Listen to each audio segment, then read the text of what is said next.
your company, your business is a direct representation of you. So it has to have personality. It has to have a unique identity. You know, it's like if someone could tell you a paragraph and like their values and a paragraph of why they started their business, you're honestly taking those words and transforming it into art. Yeah. That was so good. That was so good. I'm blown away by you. We're Sahara and Michaela, co-founders of Refine Marketing. From corporate 9-to-5s to building and scaling multiple million-dollar companies in less than 5 years, we're not afraid to get into the nitty-gritty. Giving you a raw and real look at what it takes to build and sustain a business. This is Rise and Refine. Welcome back to Rise and Refine. Happy Monday. Happy Monday, guys. So I was thinking on my way over here. So y'all know I live in Atlanta, Georgia. Sahara lives in Huntsville, Alabama. We film pretty much all of our podcast episodes for now in Huntsville. Yeah. And on my way over here, I was thinking about the in-between phases of life.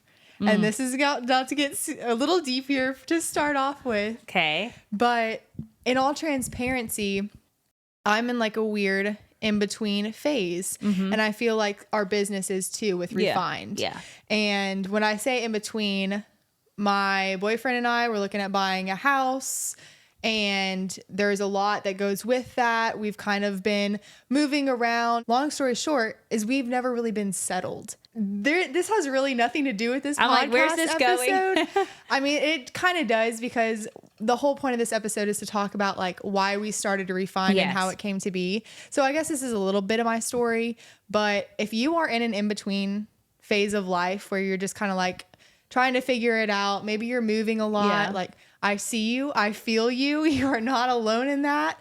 And I don't know. I just wanted to start off the episode with that. Just a little quick touch point. Yeah, I know it for you too. It's like not been fun, not feeling settled and having your own space. And that's been like frustrating for you, but you're almost to the light at the end of the tunnel and feeling settled. Almost there, and you'll be fine. And I'll actually have my own office for Refined, which is amazing. Yes. So I guess if you feel like you don't have it all figured out yet, that's the biggest thing. Like if you don't have it all figured out, you might not have an office space, or maybe you're in between jobs or houses or relationships or whatever it is. It'll work out. It'll work out. It will. It will. That's so funny. We are both of us. You are in your 20s. I'm in my 30s. Okay, you are 30. I'm in my 30s.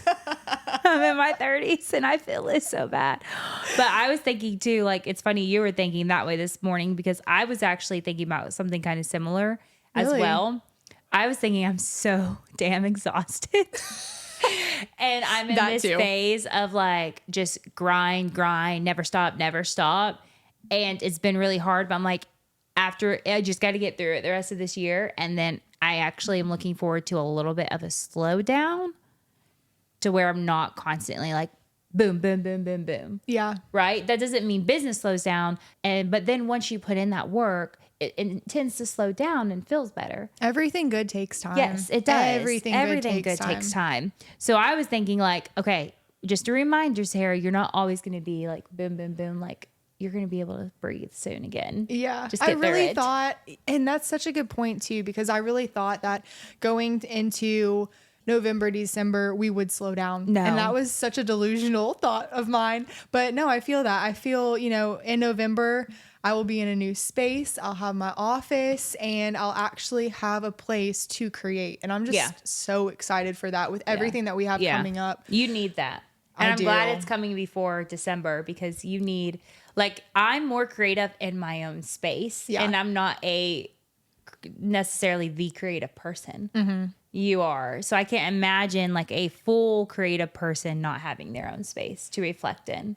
It's definitely something where I'm super excited to have a space to create, to make my own. Yeah. And to just be able to share with all of y'all too. It'll be a really good feeling. It'll be so good. But now we can jump into. Okay. You always throw me off. I call the beginning of these episodes Michaela throwing me off. But it just shows you guys what's actually going through my mind, because typically it's just like a brain dump of a whirlwind going on up there. There's a lot going on always in our minds. Yeah. So we're going to talk about today, like, we've talked a lot about like the story of Refine. So what we're going to focus on today is like how and why we chose to really become small business owners and like our initial stories, right? Like our origin stories? Yeah, in a sense, but also more dig into the like why specifically we chose to start Refine, because we've talked about how we met, what we did before, but I don't think we've actually talked about the purpose of the business. Like already on 3 businesses, what made us, like what made you choose to want a branding and web design business? What made me choose to want to step out of real estate and do that? We've never talked about that. No, we haven't. And it's going to go, I feel like our answer is going to be polar opposites for one. Yes. Because I feel like yours is going to be very analytical. It's going to make sense. Mine is going to be spiritual. Yeah. That's okay. We can give them 2 sides to the why. When anyone's starting a business, it's, well, 1, why are you starting it? And do you have passion for it? But 2, is there a need for it? And is there a need for you in that space? Like, are you actually going to do a good job at it? So yeah, you're right. Mine's definitely like on my end in real estate in general, there was really bad branding everywhere. Yeah. Everywhere. And I was like, gosh, there's not really any good, like, because I had reached out to companies. There's nobody who's doing branding for realtors in a big way. Yeah. And I saw there is a need for people, especially in the small business community, to have better branding and be able to stand out amongst these bigger competitors. Yeah. And because it's important for small business. So I saw the need more on like, I was just tired of looking at really ugly logos. And specifically on the real estate side, because Yes. if this is your first episode and you have no idea who we are from Adam, Yes. so Sahara has 3 other companies, Yes. like she said, but In her real background is estate. in real estate. Yeah. So that's why I originally wanted to start it, because I felt like there's a need for it for small businesses. And it needs taught what branding is. And I liked it. Now you can answer yours. Mine's so analytical. Well, you chose me. Yes, to I did choose start you. Refine One, Marketing. she was forced. I locked her up in a closet and said, I need somebody to play an illustrator. Oh my gosh. Not quite. But Sarah did reach out to me out of the blue. We had worked together for a few years and we had both gone our own ways.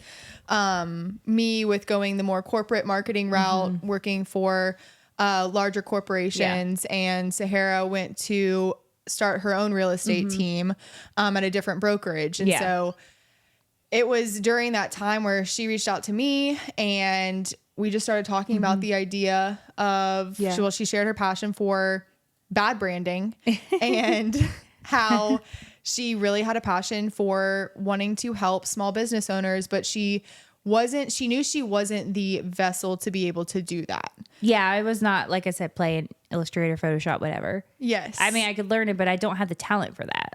Like, I literally do not have the talent. I know what things look like, but I cannot implement it. Right. But a lot of people don't or won't recognize that. Yeah. They'll be like, oh, well, I'll just figure it out. I'll just do it myself. Yeah. When I applaud you for coming to me, even though at that time, and I thought I was like, I didn't think I was that good, but I definitely thought, looking back, that I was better than I was. And I had a lot of false confidence, I think. Yeah. When we first got started. We all do. Yeah.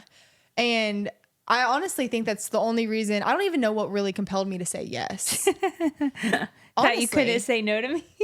Well, I was terrified of you, for one. Yeah. Because just scare them. If you want someone to work with you, scare them till they say yes.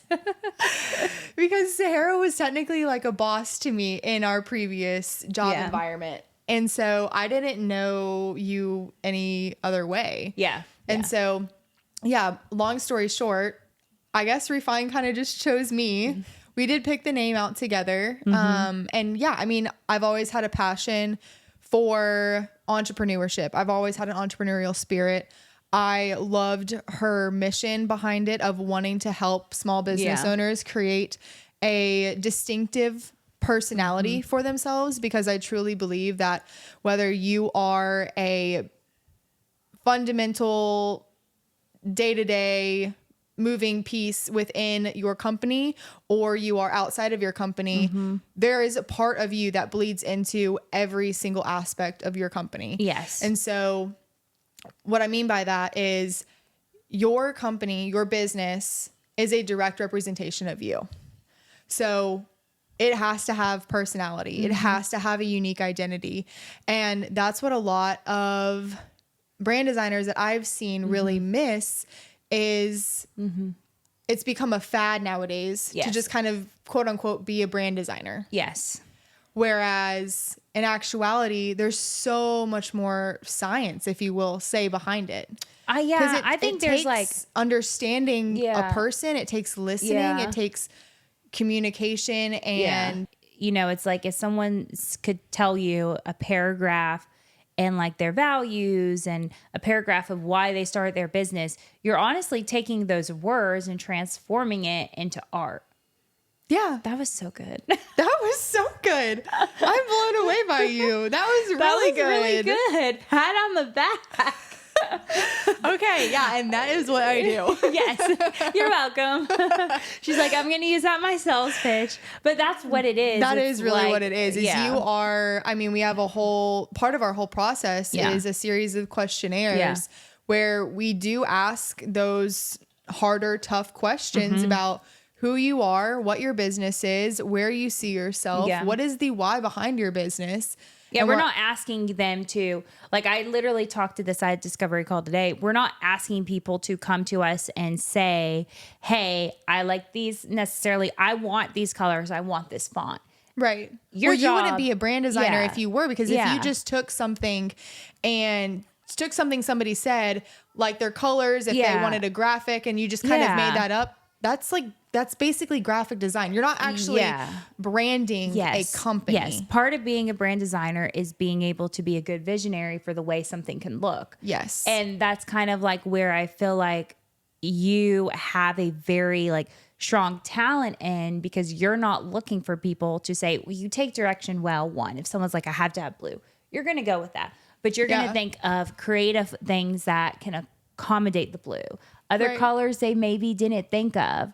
Fonts that look better with blue. And these are things people don't think about. And so we're getting sidetracked a little bit on. That's okay. That's okay though. But that's what makes you special within Refined and why you stand out, because you can do that and people notice it. I think because you do have a passion for it as well. It's like some people just design based on trends or what they're told. You design based on someone's story and just judgment and creative direction. And that's a lot different than what I see out there. Exactly. Oh, you're so nice tonight. I'm always nice. I'm actually, it's very funny. Christina says this. She goes, you're a lot more thoughtful than people realize. I'm like, I am. You are very thoughtful. I'm like, I actually am. I just don't like emotion. I'm a thoughtful, emotionless person. Is that a thing? I just don't like thinking about emotion. You know, there's a lot to business other than, hey, I'm just going to start it. That's a good place to start, actually, is understanding your why. Yes. And what we mean by that is what wakes you up in the morning? Yes. What drives you to Yes. finish a project at midnight? Yes. It almost feels like a candle inside of me. Okay. I'm going somewhere with this. Just hear me I'm out. trusting you. Okay.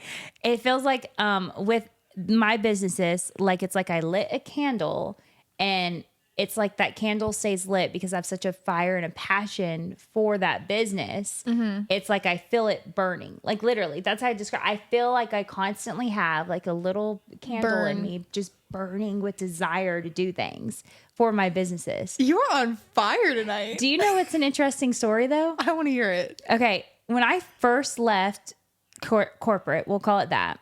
I originally left taking a break from real estate. We've talked about that.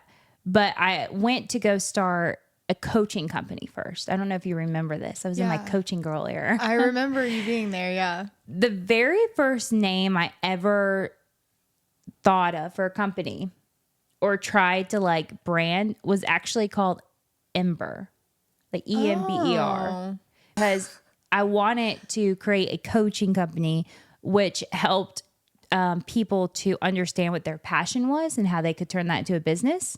Oh, I love that. Yeah, that was the very first thing I set out to do. If somebody's doing that, please reach out to us. We would love to have you on the podcast. Yes, for sure. So I thought of Ember because for some reason in my mind, Ember, it's the tip. Like it's a burning ember. And like that's fire, how I always felt about the passion I had for things. So that's actually where I get that from. So yeah, if you do not have a burning desire that fuels you and keeps you up at night, then it's probably not a big enough why. No. And you probably need to do a little bit more soul searching and dig a little deeper. Yeah. You almost need it to keep you going when times get tough. So what is your why? I feel like people always, when they say, what is your why? People always name one why, but I feel like I have several whys. Oh, me too. Okay, thank you. Because people are always like, what's your one why? I'm like, I have several. I don't know. I think they evolve too as you kind of get into your groove, grow with your business. Yeah. Yeah, because I think when I was young, my why was honestly just to make money. Because I was so tired of like being poor. I was like, I've got to make money. And that's brutal honesty. That's literally why I got in real estate. We've talked about that. I'm trying to think like if I could. I have so many whys right now. I mean, the biggest one is obviously Maeve now. Like, you've gotten to know Maeve. She's literally a sweetheart. She's like the best thing ever. This is why I can't have 2 children. I miss Kayla and I adore it. Yes. I will be Auntie Kayla one day. Slowly moving up. But, you know, I know people always say their whys are kids, and I don't think you can describe that becoming a why until you have a child. Yeah. But like literally like if I could say one why, it's for her, like to show her that you can be a great mom and also have a really great career, and you can be great at both. That's probably my biggest amazing. why. Yeah.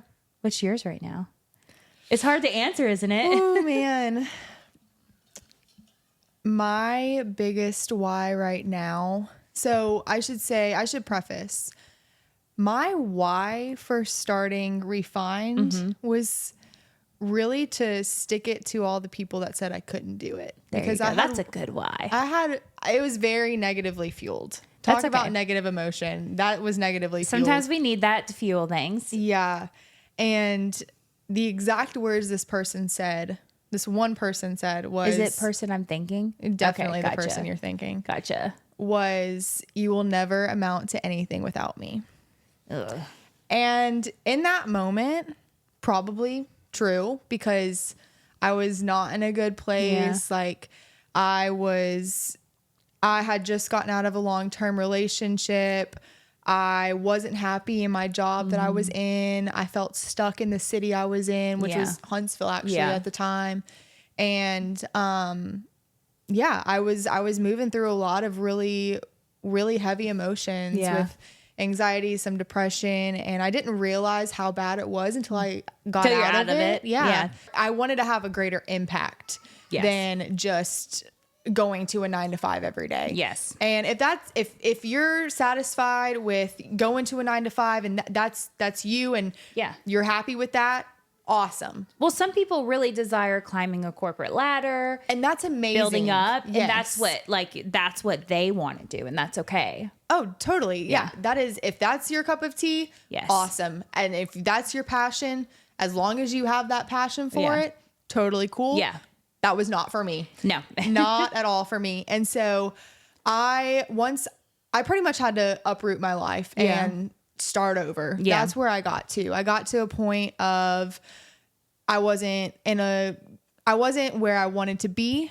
I changed my environment. I changed my job, and it led me to moving from Huntsville to Atlanta, Georgia. And I got a job opportunity with a private equity firm and lived a crazy life for a year.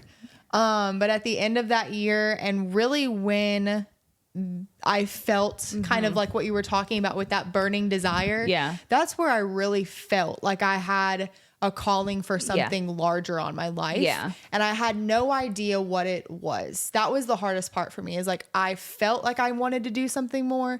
I felt like I needed to. I was called to be doing something more, but I had no idea what that was. Yeah. And it got to a point. Can we pause on that point for a second too? I think it's okay to have something in you that you don't know what it is yet, and to try things out and be okay with those things failing. Like I just talked about in the beginning of this episode, how I started Ember. Yeah. That didn't work out, right? Because sometimes we're going to feel like we have a desire, a passion for something, and you're going to put in all this work and think that's what you're meant to do, and then it doesn't work out. Yeah. And you have to try a lot of things. You tried a new job. I You did made try more a new money. It was job. in a new city. You thought you would love it. It didn't work out, but you tried it. And it that's was- what matters. Yeah. That's a good point. Yeah. Because I you- feel like sometimes people think, oh, I know what it is and I'll go for it. Yeah. You're probably going to fail at a lot of things. Like with Refine specifically, because this episode's about a lot of Refine why. Yeah. We spent the first year trying, working on just clients specifically with brand and website. And now our desires changed a lot. And It our has passion changed a lot. And so we didn't fail, but maybe, you know, we kind of in a sense, we're still doing that, but we're also letting it go a little bit to now try something else. And I that think may it's- change. I think it's just kind of evolved and grown Yes. with us as people. Yes. Because, I mean, definitely the origin story of starting Refined and helping small business owners is still the main why Yes. behind Refined. Oh, 1,000%.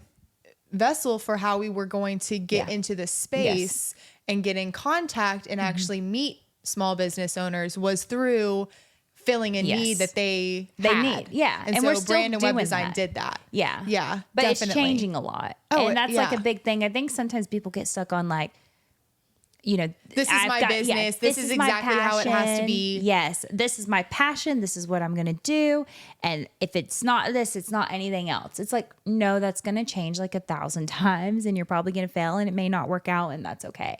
So now, okay, so you did that. So now talk about like, what is your, like, what do you feel like your why is right now? Like, what is that burning desire? Because you're past the negative stuff. For the most part. Yeah, I mean, we all deal with that a little bit, right? Yeah. Maybe we can do a whole episode on negativity. That would be a negative episode, but we could do it. Maybe we can turn the negatives into positives. I feel like the negatives just change face and then yes, they're they new do. negative. But where do you feel like, I doubt your burning desire is still from that one negative thing you were told. No, it's What is it it's now? not. I could go a lot of different ways on this. Yeah. And like you said, I have a few whys. My biggest why right now is something that is actually a fight that I have within myself. So it's more so of my why is I want to live up to my fullest potential. Yeah. And I want Your to expectations, like you said on yourself. kind of, Yeah. yeah. I want to create a life for myself and for my future family, for Casey and I, that just breaks all boundaries. Yeah. That our families have never seen before. Yeah. And Can I steal that why? Because that's exactly how I feel. it's, But you it's said it way honestly- better. Well, thank you. But it's honestly something that has just been weighing so heavy on me, especially over the last year. Yeah. Well, really over the last couple of months since we hit our 1 year. Because Yeah. after our 1 year, I was like, okay, damn, like we can do this. You Like, finally it's believed it was working. possible. Yeah, because yeah. the first year is just straight grunt work. Like you are grinding it out and you are doing this stuff that you just don't want you to have do. no clue if it's going to work. And you have, no clue if it's Yeah. going to work. And you are just trial and erring every little thing about your business. And it's scary as hell. Yes. And so when we got to that first year anniversary, it was like Yes. we're here. Like a relief. Like something is working. It would have failed by now. Yeah. I don't know. That's where my head was at. And I don't know if that's just a me thing or if that's a normal thing for all I business think the owners. first year is probably the toughest because of that reason. Like, is it going to work? You have more expenses. You give up a lot your first year. You have Yeah. so much more grunt work. So I think that's probably like, you're right. You had that relief and that pressure on you that first year. And once you realized it was a possibility, you just needed to see that. And we're starting to see the fruit of the labor that we did put in. And I know that everybody says that year 3 is really the year that kicks it off and you really Not everybody, just Sahara. and Taylor. Yeah, and Taylor, true.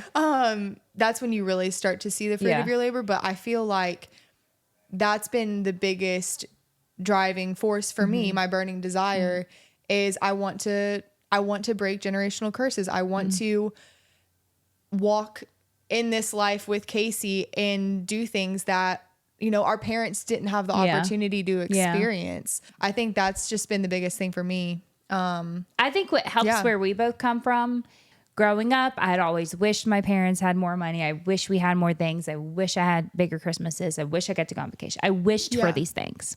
Okay. Now that I have them, I can truly say, while money buys a lot of shit, I will say this, looking back now that I have money, I do realize I was still just as happy with no money, with not having these things. I still had a great childhood. Yeah. Right. And it's because of the people. And you're the same. It's like, we're not saying we necessarily want to make more money so we could have better lives. No. We're saying we want to make more money or do these things to improve everybody's lives. Yeah. And to get to do these things that we didn't get to experience, or they wouldn't get to experience without us. But it doesn't mean we're happier now. My parents gave us and afforded us every opportunity to be successful. And so if we ever struggled with money, I never knew about it because my parents were so creative and imaginative in helping my sister and I be successful in whatever it was. If we wanted to play a sport, they made sure we were in that, like on a sports team, or taking us to tryouts, or they didn't take away anything. No, they made sure that they were putting us in the correct environments to succeed. Yeah. And I know for a fact, I know for a fact that is why I have the drive I have today in Refined is because of how I was raised. Yes. You know, you always want to do a little bit better than your parents did and provide a little bit better of a life than your parents did. And like, I know that's the same with my parents. They tried to provide and be better parents and do things differently than their parents did. I think that's just a natural flow of growing up and raising kids. You have to be perceptive of also mistakes they made, and you learn how to not make those. Exactly. And that's part of being a parent. Yeah. And that's part of having kids. It's like, they're going to learn. We're going to make mistakes with our kids. Yeah. They're going to learn, and they're going to change that. Exactly. And that's just part of life. Yeah. We've gotten really sidetracked here, but yes, so that's your why now. So going back into like Refined Marketing's why and stuff. And I really want to dig into that more, because we talked about why we started Refined Marketing. Which was, one, you were forced into it, and two, it was because I saw a need for branding. Yeah. Let's talk about like how the why can change within business, and kind of dig into that more, because you start somewhere in business. And I think part of what makes the business grow is how you adapt to the business and how you change with your personality, your passion, and where the business is growing. So I want to like talk about that and digging into it, because I see a lot of small businesses who don't adapt well and don't change. And therefore I feel like they lack growth and they don't change their why.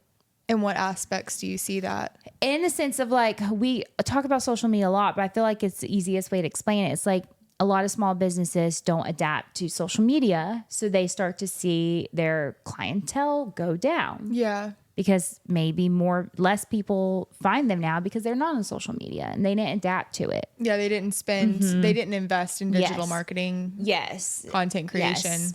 And so it's like kind of that sense of, when you're a small business owner, you can't almost get stuck doing the same thing the same ways, which I think can sometimes be the hardest part. Yeah. Because you have to know what to stick with that works well, but you have to also adapt new things to continue growing. So like for us, we first based our first year on just finding clients to work with. Yeah. And helping small businesses, in a sense, like look better with their brand identity, with their websites. And that was our focus. It was a lot about just lead generation and really creating and building a community of small business owners. Yes.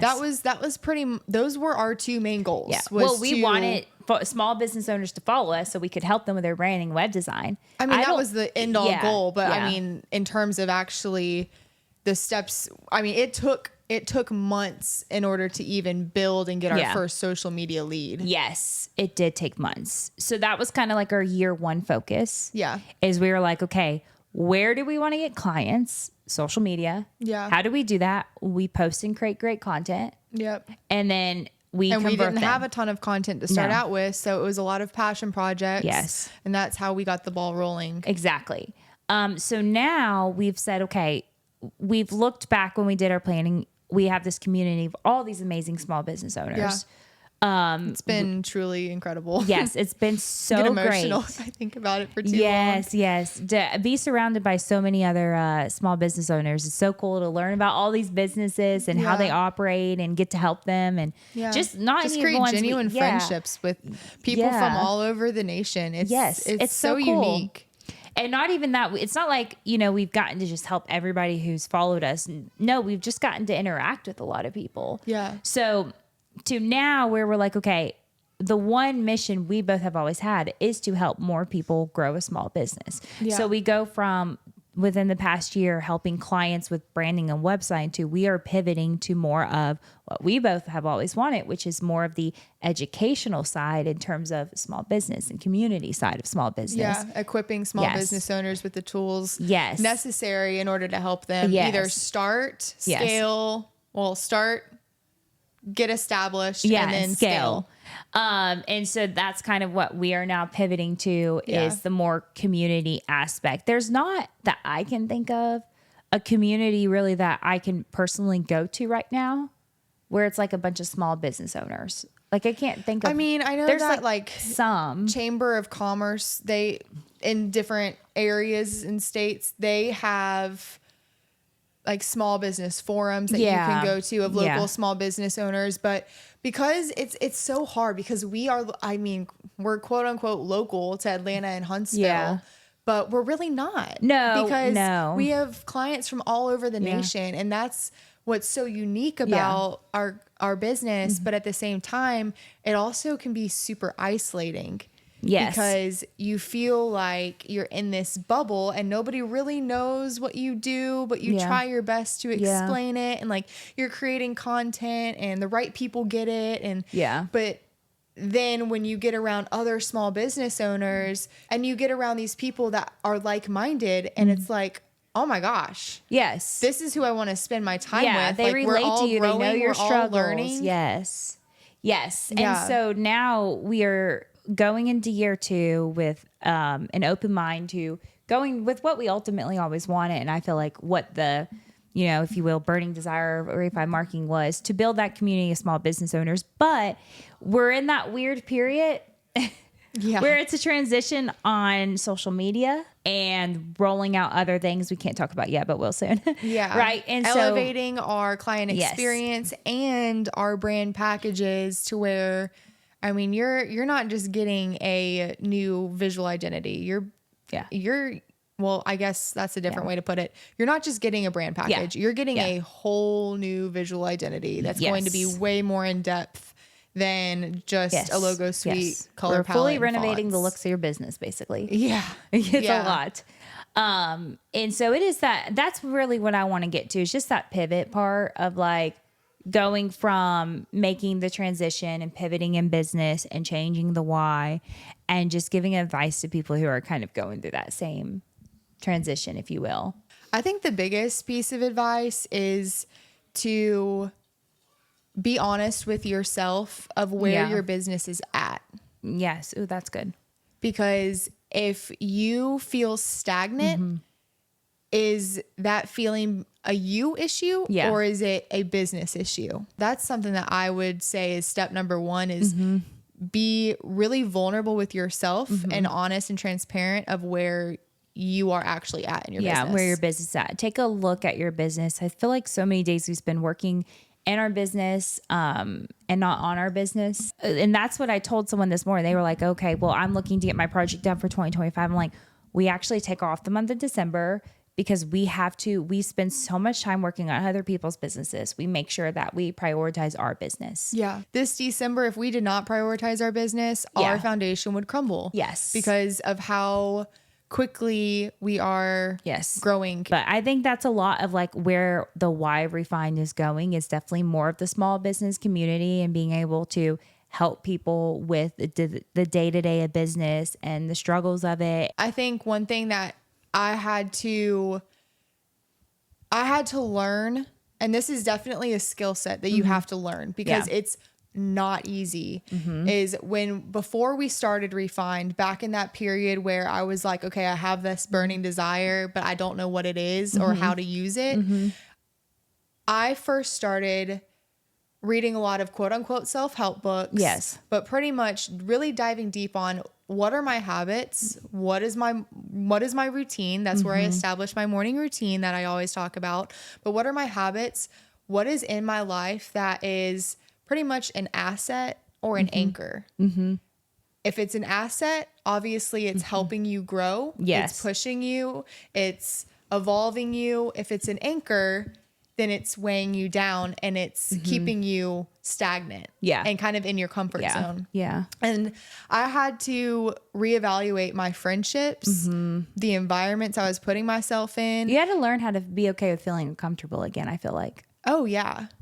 I had to really understand the concept of an asset or an anchor and be very vulnerable with myself. But I think that's also a good place for you to start. After you get honest with where you're at, look at what your assets or your anchors are. Yeah. And whatever is an anchor, kick it to the curb. 1,000%. Okay, so we're going to get into questions now. Okay. Do you actually take off days? So I wanted us to answer that because I feel like there's the perception of like business owners don't take off days because what I was raised on is wake up at 5 a.m., work 80 hours a week and never vacation. That's like what I watched in movies. Good granny. Yeah. That sounds awful. It does. Yes, I take off days. It's kind of my life though. Yes. There Minus the 5 a.m. Yes. I feel like we both take off days. I feel like you're probably better at taking off days than I am, but I feel like I've gotten better at it. And I feel like the way I look at off days and vacation is, do you know, like when you first start dating someone, they say time apart will make you miss them and to do it. This is so weird. That's how I feel about my business. Honestly, that's so true though. It's so true. I feel like when I live in the day-to-day of my business, I get sick of it sometimes. Yeah. And then I'm like, I need a break from you. And when I go off and go on vacation, I start to really, like Trevor knows, I'm probably terrible to go on vacation with. At the end of it, I'm like, I gotta work. I miss my business. I miss my people. I miss my projects and I miss it. And then I get so excited when I come back. So that's why I take off days and to spend time with my daughter. But that's why I take off days and vacations is because it makes me miss it. That's so interesting. Yeah, but it's so valid because I feel the same way. I have to force myself to take off days and I'm not good at really taking a full off day. Like majority of the time I'm still posting or I'm still posting stories. I've honestly had to force myself to truly take an off day because now if I don't, I get so bogged down in my work that it's almost over analysis paralysis. Your brain like needs that mental break. It needs a reset. Yes. Oh, okay. Here's another question. You can answer this one. Okay. What is like one really important tool or section or something on a website you feel like everybody should have? I would say a lead capture form of some kind. Yeah. Some people don't. They have no way, like it's hard to contact them. Oh, wow. Really? Yeah. Yes. Oh, yeah, definitely a contact form, whether that's built into your website or it's an external link out, but definitely have some sort of lead capture form. Call to action that gets them to click on it too. Oh, yeah, definitely. And then that can translate over to even like an email subscription. So gathering their first name and email. So that way you have their personal information that is yours. They've voluntarily given that to you. So that way, if anything ever happened to your website or social media, you still have their personal information to help build your client database. Yes. Or your lead gen database. Yeah. A lot of people think that people will just naturally pick up the phone and call them, reach out. You have to get people to want to reach out. Yes. To get people to want to reach out, and you have to get establish a really good contact form that's not like too long that makes them take years to fill out. Yeah. But also not too short, but something that gets them to click on it, fill it out, and captures their information. Yeah. And gain clients. Definitely. Yeah. It weeds out the people that are not so serious about your service. Yes. Or your offer. Exactly. And that's okay. Yeah, that's definitely okay. Yeah. We'll just answer those two questions Okay, for this awesome. Monday. But yeah, you want to end it for us? Yeah, so if you liked this episode, please leave us a review, subscribe if you're watching on YouTube, and let us know what you thought about it. And if you have anything else that you want to know about why we started Refined. Yes. But we hope that y'all have a wonderful week and happy Monday. Yes, happy Monday.